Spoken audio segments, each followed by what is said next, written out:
ارے صوفیاء کہتے ہیں آپ کو پتہ ہے کہ 18,000 سال کا سفر نبی پاک علیہ السلام نے طے کیا، لیکن جب حضور تشریف لے گئے تو پانی چل رہا تھا تو چلتا رہا، کنڈی ہل رہی تھی تو ہلتی رہی، بستر گرم تھا تو گرم رہا، اور کائنات ساری کی ساری رک بھلا کیوں گئی؟ وہ کہتے اس لیے کہ نبی پاک جان ہے اس کائنات کی، اور جب جان نکل گئی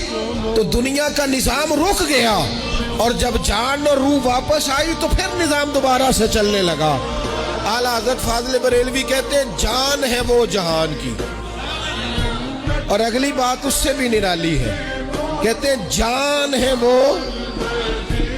آج جہان ہے نا، اس کا مطلب ہے جان بھی ہے، تو زندہ ہے واللہ تو زندہ ہے، کہتے ہیں جان ہے وہ جہان کی،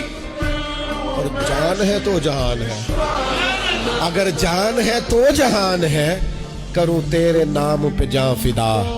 نام بس ایک جان دو جہاں فدا، میرا دو جہاں سے بھی نہیں جی بھرا، میں کروں کیا کروڑوں جہاں نہیں۔